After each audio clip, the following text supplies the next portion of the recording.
আমার কথা শোনার জন্য আবারও আপনাদের ধন্যবাদ।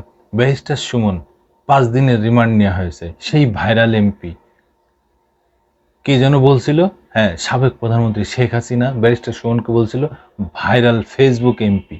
হ্যাঁ, এটাই ঠিক। এই ব্যারিস্টার সুমন সেই একদম রাস্তা থেকে উঠে আসছেন। সেই রাস্তায় রাস্তায় উনি সমাজের অসঙ্গতি নিয়ে, তারপরে সরকারের অসঙ্গতি নিয়ে, বিভিন্ন দুর্বলতা নিয়ে উনি ফেসবুকে লাইভ করতেন। সেই জায়গা থেকে সমাজের মানুষ মনে করলো আমি যেটা বলতে পারি না সেটা তো ব্যারিস্টার সুমন বলেন। সেই ভালোবাসা, সেই অবিরাম ভালোবাসা, সেই ভালোবাসা দিয়েই এই ব্যারিস্টার সুমন আজকের এই অবস্থানে। আওয়ামী লীগের টিকিট চেয়েছিলেন, এমপি নমিনেশন চেয়েছিলেন, পান নাই। পরে তিনি স্বতন্ত্র প্রার্থী হিসাবে সেখান থেকে জয়ী হন এবং বিপুল ভোটের ব্যবধানে উনি ওখান থেকে জয়ী হন। মানুষের আবেগ, মানুষের ভালোবাসা সব কিছু দিয়ে তাকে এমপি বানানো হয়েছে। এমন কোনো মানুষ নেই যে তাকে ভোট দেয়নি। সেই আবেগ, ভালোবাসা জনগণের, সেই সহজ সরল মানুষের ভালোবাসাকে উনি বুঝতে পারেন নাই। যেই উনি এমপি হয়ে গেলেন, অমনি উনি পাল্টি নিয়ে নিলেন, গণেশ উল্টে গেল। কিভাবে? উনি যেই এমপি হলেন সেই উনি একটা ব্যক্তির দালাল হয়ে গেলেন, সেই উনি একটা দলের দালাল হয়ে গেলেন। আরে ভাই, কোথায় ছিলেন? আপনার এই দালালি কোথায় ছিল? যখন আপনাকে জনগণের কাছে ছিলেন, আপনি জনগণ আপনাকে ভালোবেসেছিল, তখন কোথায় ছিল আপনার দল? কোথায় ছিল আপনার শেখ হাসিনা? তখন তো আপনি কোনো দালালি করেন নাই। যেই এমপি হয়ে গেছেন অমনি দালালি শুরু করে দিলেন, অমনি আপনি আওয়ামী লীগ করেন, অমনি আপনি ছাত্রলীগ করে আসেন, অমনি যুবলীগের পোস্ট নিয়ে নিলেন, অমনি এই সেই তা মা কত কথা আপনি বলে ফেললেন। কিন্তু যখন এই জনগণ আপনাকে ভোট দিয়ে এমপি বানায়নি, যখন আপনি জনগণের কাছে ছিলেন, তখন কোথায় ছিল আপনার এই দল? কোথায় ছিল আপনার এই প্রতারণা? কোথায় ছিল আপনার দালালি? ভাই, এই সাধারণ জনগণ মনে করেছে আপনি এই সমাজের আয়না, এই বিবেক। আমি যেটা বলতে পারি না, আপনি সেটা মানুষের কাছে বলতে পারেন, ফেসবুক লাইভে বলতে পারেন। সেই বলাটাই মানুষ আপনাকে সেখান থেকেই মাথায় উঠা রেখেছে। এই ভালোবাসা কি আর পাবেন? আর কি কোনোদিন পাবেন? কেন রে ভাই মানুষের সাথে এইভাবে প্রতারণা করলেন? এই সহজ সরল মানুষের সাথে ভালোবাসা কি একদিনে হয়েছে? এই আবেগ অনুভূতি কি একদিনে হয়েছে? না রে ভাই, আপনার অনেক কষ্ট করতে হয়েছে, অনেক পরিশ্রম করে আপনি এই মানুষের ভালোবাসা পেয়েছেন, অথচ সেটা একদিনে আপনি সেটা তছনছ করে দিলেন। হুম? আপনি ভিডিও বার্তা দেন পলাতক থাকা অবস্থায়। যখন ২০২৪ সালের ৫ই আগস্ট যখন শেখ হাসিনার পতন হয়ে গেল, গণ অভ্যুত্থান হয়ে গেল, তারপরে আপনিও পালিয়ে চলে গেলেন। কেন পালিয়ে গেলেন রে ভাই? আপনি না জনগণের মানুষ, আপনি না জনগণের লোক, আপনি না ভাইরাল, আপনি না জনগণের মানুষ। এই জনগণ না আপনাকে ভালোবেসেছে, তাহলে কেন পালিয়ে চলে গেলেন? বাপের বেটা হইলে সামনেই থাকতেন, পালিয়ে গেলেন কেন? নিশ্চয়ই আপনার ভিতরে কোনো দুর্বলতা ছিল।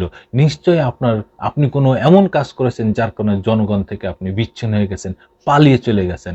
আবার আপনি ভিডিও বার্তা দেন যে হচ্ছে আপনি প্রথম থেকেই ছাত্র আন্দোলনের সাথে ছিলেন। আরে ভাই, আপনি ছাত্র আন্দোলনের সাথে কবে ছিলেন রে ভাই?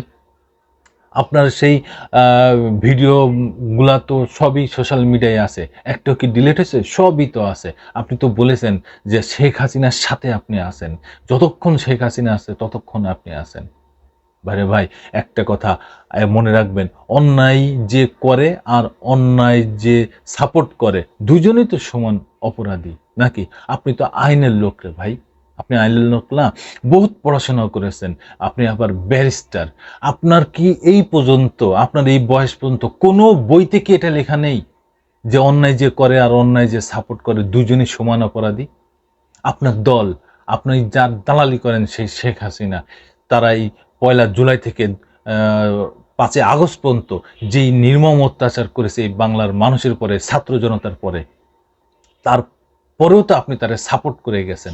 প্রতিদিন আপনি সাপোর্ট করেছেন, প্রতিদিন ভিডিওতে আপনি ভিডিও বার্তা দিয়েছেন, প্রতিদিন আপনি আপনার কোর্টের সামনে দাঁড়ায় দাঁড়ায় সাংবাদিকের সাথে বলেন নাই যে আপনি এই এই ছাত্র জনতা আন্দোলনের ব্যাপারে আপনি বলেন নাই যে আপনি শেখ হাসিনার সাথে আছেন?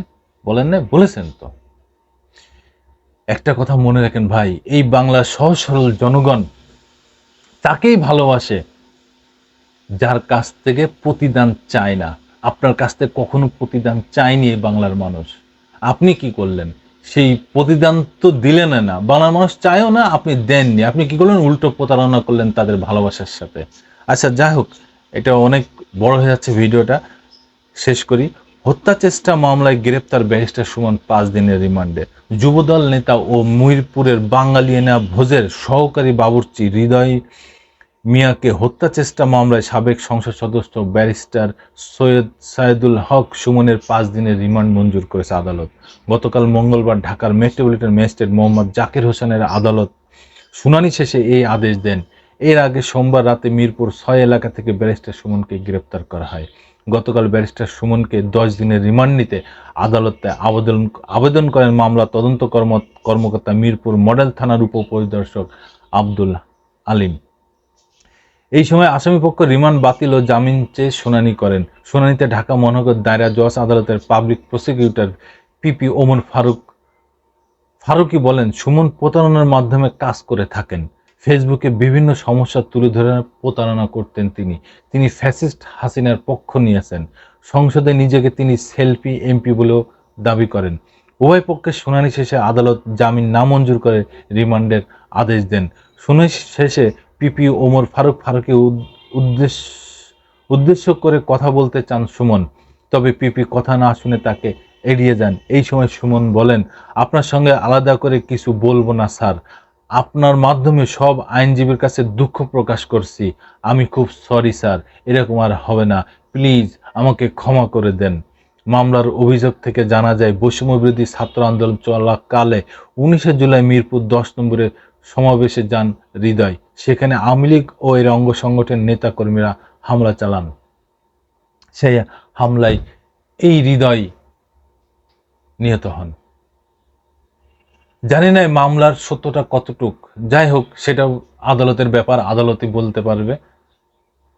আপনারা যারা জনগণ, আমরা যারা জনগণ, তারা আমরা সাদা মনের মানুষ, সাদা চোখে আমরা দেখতে চাই সবকিছু। এবং এই মানুষটা ব্যারিস্টার সুমন অবশ্যই তিনি ভালো লোক ছিলেন যতক্ষণ উনি এমপি হন নাই ততক্ষণ। এমপি হওয়ার পরেই তিনি তার ভুল পাল্টিয়ে ফেলেন, তিনি একটা দলের দালাল হয়ে যান। ধন্যবাদ। আবার আসবো নতুন কোনো কথা নিয়ে, নতুন কোনো ঘটনা নিয়ে। আমি প্রিন্স।